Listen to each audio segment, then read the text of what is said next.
말씀은 예레미야 18장 13절에서 23절까지 말씀입니다. 예레미야 18장 13절에서 23절까지 말씀입니다. 제가 봉독하도록 하겠습니다. 그러므로 여호와께서 이와 같이 말씀하시니라. 너희는 누가 이러한 일을 들었는지 여러 나라 가운데 물어보라. 처녀 이스라엘이 심히 가증한 일을 행하였도다. 레바논의 눈이 어찌 들의 바위를 떠나겠으며 먼 곳에서 흘러내리는 찬물이 어찌 마르겠느냐. 무릇 내 백성은 나를 잊고 허무한 것에 분향하거니와 이러한 것들은 그들로 그들의 길 곧 그 옛길에서 넘어지게 하며 곁길 곧 닦지 아니한 길로 행하게 하여 그들의 땅으로 두려움과 영원한 웃음거리가 되게 하리니 그리로 지나는 자마다 놀라서 그의 머리를 흔들리라. 내가 그들을 그들의 원수 앞에서 흩어버리기를 동풍으로 함같이 할 것이며 그들의 재난의 날에는 내가 그들에게 등을 보이고 얼굴을 보이지 아니하리라. 그들이 말하기를 오라 우리가 꾀를 내어 예레미야를 치자. 제사장에게서 율법이 지혜로운 자에게서 책략이 선지자에게서 말씀이 끊어지지 아니할 것이니 오라 우리가 혀로 그를 치고 그의 어떤 말에도 주의하지 말자 하나이다. 여호와여 나를 돌아보사 나와 더불어 다투는 그들의 목소리를 들어 보옵소서.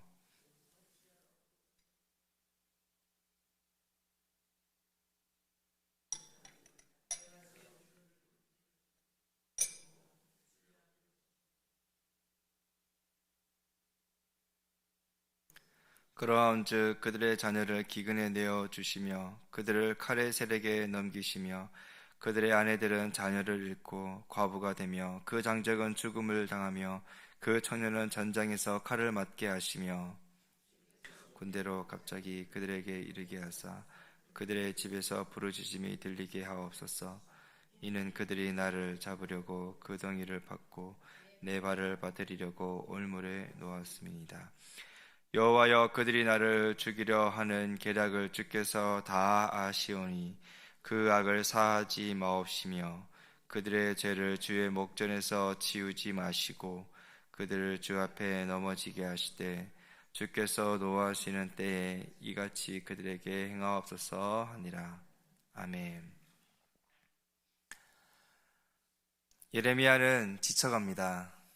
지난 주일에 15장 본문에서 예레미야는 지쳐가는 자신의 마음을 하나님 앞에 솔직하게 고백하는 것을 보았습니다.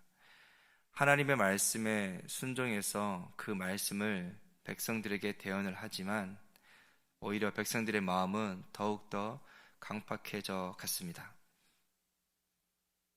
오히려 자신을 죽이려 하는 그 상황에 지친 예레미야는 마음을 솔직하게 하나님께 고백함으로 자신의 마음의 응어리를 풀어가는 것을 저희는 지켜보았습니다. 오늘 예레미야의 기도의 내용은 우리가 알던 또 예상해온 선지자로서의 예레미야와 조금 거리가 있다는 것을 보게 됩니다. 선지자이기에 또 하나님의 종이기에 어떤 경우에도 어떤 상황에도 하나님의 마음을 품고 사람들을 위해서 기도하는 또 민족을 위해서 중보하는 그러한 모습으로 그러한 내용의 기도를 드려야 되는 것은 아닌가. 어쩌면 우리는 그런 기준을 가지고 있지 않나 생각하게 됩니다.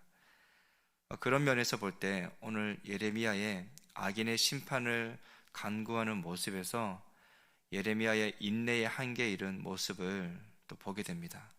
또 그 속에서 살해의 위협 속에 극도의 두려움과 스트레스를 받고 있는 예레미야, 바로 인간으로서의 예레미야, 자연인으로서의 예레미야를 오늘 본문에서 우리가 찾아볼 수 있게 됩니다. 그는 주신 사명을 따라 민족을 하나님께로 이끄는 그 주의 말씀을 성실하게 전합니다. 하지만 말씀을 전하면 전할수록 돌아오지 않는 백성을 보며 예레미야의 답답함은 더욱더 가중되고 있습니다. 돌아오게 해달라고 성실하게 기도해 왔습니다. 하지만 오늘은 그렇지 않습니다. 예레미야는 특정 부류의 사람들의 태도에서 하나님의 긍휼을 구하지 않고 철저한 심판을 하나님께 호소하고 있습니다. 하나님의 엄중한 심판으로 그들을 응해 주실 것을 간구하고 있다는 것입니다. 오늘 기도에서는 선지자 예레미야가 아닌 자연인 예레미야로서의 모습을 보고 있다고 말씀을 드렸습니다. 목숨을 노리는 원수와 같은 사람만큼은 돌아올 기회가 주어지지 않도록 예레미야는 기도하고 있습니다. 더 나아가서 그들의 자녀들이 기근으로 굶주리고 칼의 세력에 의해 제거되기를 바라고 있습니다. 또한 그들의 아내들의 자녀들도 같은 맥락으로 없어지고 장정도 청년도 칼에 죽기를 희망하고 있는 것을 보게 됩니다. 군대로 갑자기 이르게 해서 집에 있는 사람들의 생명을 취할 것을 또한 호소하고 있습니다. 참다 참지 못하는 예레미야의 모습에서 인간 예레미야, 또 한계를 보이는 예레미야를 보게 된다는 것입니다. 우상 숭배로 하나님을 떠난 사람들을 위해서는 돌아오라고 회개하라고 호소하지만 자신을 죽이려고 하는 사람들을 향해서는 그들의 심판, 그 가문으로 완전히 망하여 다시는 일어나지 못하도록, 회복하지 못하도록 완전히 지면에서 그 가족이 멸절되도록 원하고 있는 것을 보게 됩니다. 예레미야는 목숨 앞에 솔직한 기도, 인간 한계의 기도로 오늘 우리에게 자신의 연약한 모습 그대로 보여주고 있습니다. 이렇게 하나님을 온전히 경외하여 하나님께 쓰임받았던 사람들도 항상 모든 자들을 축복하고 인내의 시간으로 원수의 번성을 위해 기도하지 않았다는 것을 예레미야뿐만 아니라 우리는 다윗을 통해서도 확인할 수 있습니다.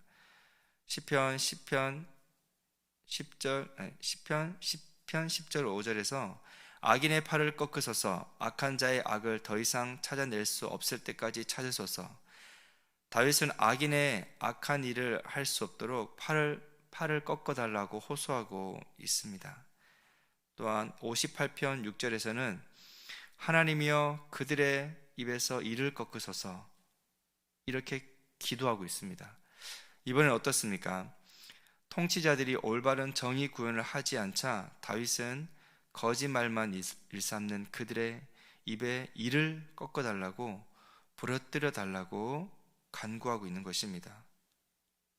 또 58편 10절에서는 의인이 악인의 보복당함을 보고 기뻐하며 그의 발을 악인의 피에 씻으리로다, 이렇게 기도했습니다.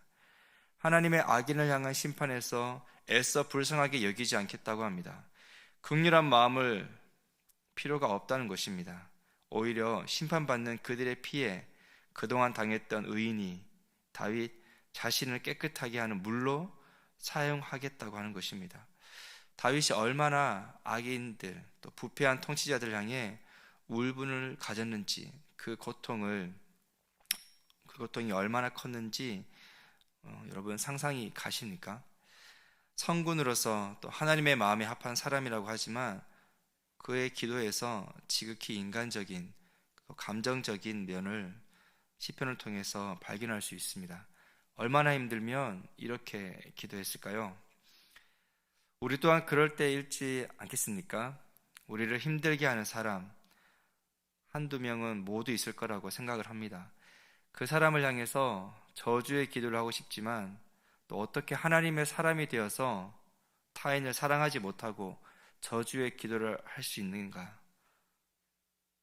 내 생각은, 이성은 그렇게 기도해서는 안 된다고 하지만 마음은 이미 수차례 뼈도 꺾고 이도 꺾지 않았습니까? 근데 오늘 예레미야 또 다윗을 살펴보면 괜찮다는 것입니다. 기도할 수 있다는 것입니다. 예레미야 다윗을 볼 수 있듯이 하나님 앞에 우리의 마음을 솔직히 내려놓는 그 정직함은 오히려 우리가 배울 수 있는 대목이라는 것입니다. 동시에 예레미야도 다윗도 불완전한 모습으로 그려지고 있다는 것입니다. 하나님의 마음으로 민족이 돌아오길 간절히 기도하던 사람, 하나님의 마음으로 국가를 통치했던 사람들이지만 자신을 둘러싼 원수와 같은 자들을 향해서는 긍휼의 마음을 품지 못했던 순간도 있었다는 것입니다. 예레미야도 다윗도 오실 예수 그리스도에 대한 모형이었습니다. 그림자였습니다.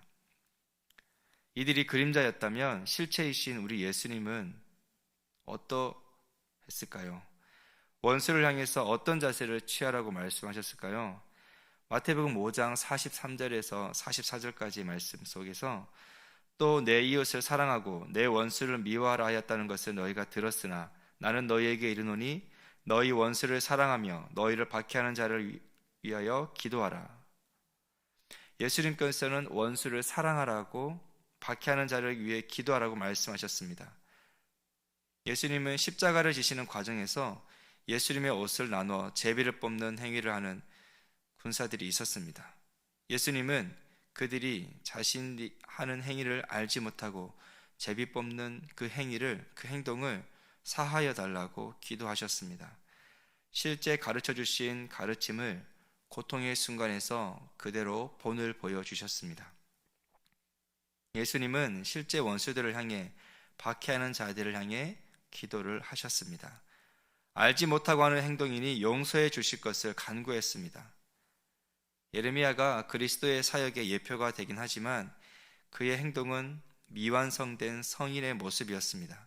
반대로 신약에서 예수님은 원수를 위해 기도하고 사랑하신 그 고백, 행동을 통해 완성된 메시아있음을 확신하게 되었습니다. 예레미야는 민족의 회복을 위해서 기도도 하지만 오늘처럼 목숨을 위협하는 원수를 향한 응징의 기도를 함께 고백했습니다. 이때 기도의 응답이 대상이 되고 있는 이스라엘 백성들은 지금 무엇을 구해야 할지 모르고 있었습니다. 우상 숭배에 빠져 무엇인가를 열심히 구하고 있지만 잘못된 것을 부재한 신에게 구하고 있었습니다. 그렇기 때문에 실제로 무엇을 구해야 하는지 모르고 있는 것과 같습니다.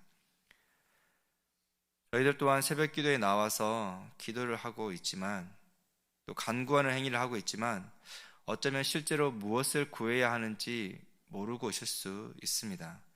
이스라엘 백성도 그들 나름대로 신앙의 열정과 열심이 있었습니다. 자녀를 불살라 드릴 정도의 열정이었습니다.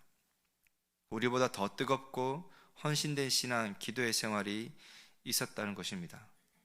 하지만 잘 아시겠지만 그러면 무엇하겠습니까? 신앙의 번지수를 잘못 설정했습니다. 신앙의 번지수가 틀렸으니 기도를 아무리 해도 응답이 이루어지지 않습니다. 지금 자신이 무엇을 구하고 있는지를 모르고 있는 것과 같습니다. 틀린 번지수에 우편물을 계속 보내는 것은 절대 회신을 기대할 수 없는 어리석은 행동입니다. 우리가 이렇게 기도하고 있는 것은 아닌지 돌아봐야 한다는 것입니다. 정말 하나님께 기도를 하고 있는 것인지 돌아봐야 합니다. 근데 한편으로는 정말 다행입니다. 마땅히 빌 바를 알지 못하는 우리를 위해 지금도 성령께서 탄식하며 기도하고 계신다고 로마서에서 사도 바울은 알려주고 있습니다. 마땅히 기도해야 할 것이 무엇인지 모르는 존재가 바로 인간이라는 것입니다. 우리가 그런 존재입니다. 우리는 모르는 자입니다.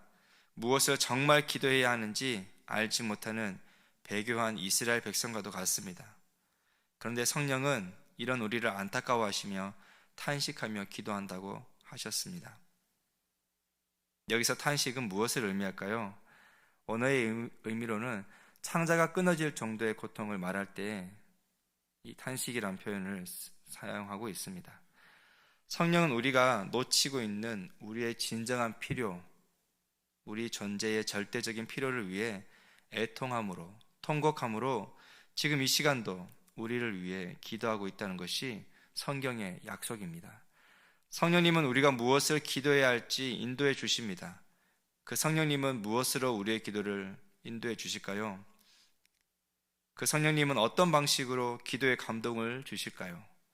바로 성경 말씀을 통해 성령은 마땅히 빌 바, 기도할 바를 인도해 주십니다. 그렇게 성경 말씀을 떠난 기도를 생각할 수가 없다는 것입니다. 성경 말씀을 근거로 기도할 때 그 기도가 성령이 탄식하며 하는 기도에 동참할 수 있게 된다는 것입니다. 오늘 우리가 기도의 제목으로 강구할 그 기도 제목은 성경 말씀으로 인도함을 받은 성경의 근거가 있는 기도 제목인지 우리는 확인을 해야 합니다. 자녀들의 진학, 취업, 결혼을 위해 기도할 때 그 기도의 제목이 성경의 근거가 확실히 있는 것인지 우리는 확인을 해야 한다는 것입니다. 배교한 이스라엘 백성이 기도를 하지 않았습니까? 아닙니다. 정말 열심히 기도했습니다. 그런데 무엇으로 기도합니까? 철저히 자신의 욕망이 성경이 되어 기도했습니다. 하나님의 말씀에 근거가 하나도 없었습니다. 말씀을 알려고 하지도 않았습니다. 말씀의 부재가 빚은 대참사가 배교의 씨앗이 되었습니다. 우리의 기도는 성경을 따르는 말씀의 근거가 되는 기도입니까? 성령 충만을 이야기하지만 우리는 성경을 보지 않는 경우가 있습니다. 이럴 경우 이것은 우리의 성격 충만이지 본성 충만이지 성령 충만이 아니라는 것입니다. 성경에 먼지가 쌓여갑니다. 이때가 정말 위험한 시기이며 안타까운 시간이 됩니다. 성령 충만은 말씀의 충만, 또 우리가 말씀에 다스려지는 상태를 말하는 것이지 마냥 기쁘고 즐거운 감정의 충만이 아닙니다. 그건 성령 충만의 결과의 한 부분이지 기쁘다고 즐겁다고 해서 모두가 다 성령 충만하다고 할 수 없습니다. 사도 바울은 에베소 장로들과 헤어질 때 환난과 핍박, 시련이 있지만 성령에 매여 붙들려 간다고 고백했습니다. 지극히 성령 충만한 상태였습니다. 그런데 어떻습니까? 에베소 장로들은 그 고백에 모두가 다 울게 됩니다.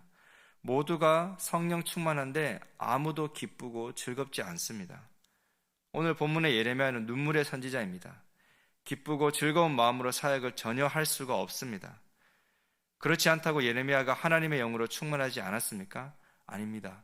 오히려 하나님의 영으로 충만할수록 인생은 더욱 비장해지며 웃음은 사라지며 하나님의 시선으로 세상을 보며 영혼을 바라보니 기쁠 수가 없습니다. 마치 즐거움은 사치와도 같다는 것입니다. 우리의 개인의 구원을 바라볼 때는 기쁨과 감사가 있을 수 있지만 실제 우리 주변, 또 공동체, 사회에서 일어나는 일을 본다면 우리는 정말 전혀 기뻐할 수가 없다는 것입니다. 성령이 충만하면 할수록 애통하고 통곡할 수밖에 없다는 것입니다. 지금 이 시대는 어디로 가고 있습니까? 교회 공동체는 이미 거룩을 상실하고 스스로 회개할 힘, 자정 능력을 상실했습니다. 세상이 교회를 향해 오히려 각성하고 돌아오라고 합니다. 교회가 복음을 전하지 않으니 복음이 고픈 진리에 목마른 청년들은 이단에서 진리를 갈구하고 있는 실정입니다. 이러한 상황을 보면서 성령 충만한 자는 마냥 즐거워하고 기뻐할 수 있겠습니까? 우리는 지금 기뻐하고 즐거워하기보다 애통해야 할 때입니다. 통회해야 할 시기를 보내고 있습니다. 예수님은 자신을 좁은 문으로 비유하며 말씀하셨습니다. 좁은 문으로 들어가라. 그 길은 좁고 협착하여 찾는 자가 적다고 하셨습니다. 예수님을 따르는 길은 힘들다고 이미 말씀하셨습니다. 그 길은 레드카펫 길이 아닌 것입니다. 짙은 어둠 속에 가로등도 없는 길을 우리는 걸어가야 합니다. 환경을 놓고 기도할 수 있지만 환경은 부차적인 것이고 언제나 본질적인 기도는 어떤 상황에 있더라도 동일하게 취할 수 있는 우리 삶의 관점, 태도를 유지하는 것, 바로 그것입니다. 궁핍과 풍부, 양극단의 상황에 처해본 바울이 말합니다. 내가 일체의 삶의 비결을 배웠노라. 그러므로 내게 능력 주시는 자 안에서 내가 무엇이든지 할 수 있느니라. 사도 바울은 뭐든지 할 수 있는 슈퍼맨의 능력을 가졌다고 말하는 것이 아니라 가난하든 풍부하든 그 어떤 상황에 있더라도 나의 태도, 인생의 관점에 변화가 없는 초지일관의 신앙, 믿음을 가지게 되었다고 고백하고 있습니다. 이런 태도와 관점이 있다면 우리의 자녀들이 이 힘겨운 세상에 요동하지 않고 견고하게 부르신 삶을 살아갈 수 있지 않겠습니까? 바로 오늘 우리의 기도 제목은 성경 말씀의 근거에서 시작해야 한다는 것입니다. 말씀을 마무리하도록 하겠습니다. 예레미야처럼 솔직하게 하나님께 기도합시다. 누구를 향한 그 어떤 감정도 우리 아버지 되신 하나님께는 모두 말할 수 있습니다. 내가 그리스도인인데 어떻게 그런 험한 말을 입에 담을 수 있겠어? 라고 자신을 포장할 필요가 전혀 없습니다. 우리 아버지이신 하나님의 품은 넉넉합니다. 속이는 마음으로 기도하는 것은 오히려 거짓된 기도일 것입니다. 단순한 원망을 쏟아놓으라는 것이 아닙니다. 하나님께서 나 자신을 지켜주시길, 원수의 세력을 약화시켜 주시길, 상황을 변화시켜 주시길 기대하는 마음으로 간구하라는 것입니다. 그리고 기도할 때에 성경, 하나님의 말씀을 토대로 간구해야 합니다. 의인의 간구는 역사하는 힘이 크다고 했습니다. 의인의 특징이 하나님의 말씀대로 생각하고 행동하는 자 아니겠습니까? 그런 자의 기도를 하나님께서 방치하시겠습니까? 절대 그러시지 않습니다. 오늘도 은혜의 보좌 앞에 담대히 나아가는 일산충신 성도님들 되시기를 소망합니다. 기도하겠습니다. 하나님 아버지, 오늘 예레미야의 하나님 앞에서 자신의 솔직한 마음, 그 감정을 고백하는 모습을 보게 됩니다. 계속되는 사역 가운데 돌아오지 않는 백성들을 보며 얼마나 마음이 힘들고 어려운지, 오늘은 자신을 죽이려고 하는 사람들을 향해 그 또한 원수들이 이 땅에서 사라지길, 원수들의 후대도 모두 다 사라지기를 간절히 기도하고 있는 예레미야의 모습을 보게 됩니다. 하나님 아버지, 저희들 또한 우리 마음속에 있는 숨겨진 악한 동기들, 또 생각들, 그런 것들 꽁꽁 숨겨두지 않고, 하나님, 제 마음속에 이런 마음도 있습니다. 솔직히 제 마음은 이렇습니다. 이렇게 하나님 앞에 우리의 솔직한 모습, 솔직한 마음을 하나님께 기도로 올려드리는 성도님들 되도록 인도해 주시길 소망합니다. 또한 간구 가운데 하나님의 말씀이 근거가 되어서 그 말씀 따라 기도하는 성도님들 될 수 있도록 인도해 주옵소서. 감사드리며 모든 것 살아계신 예수님의 이름으로 기도드렸습니다.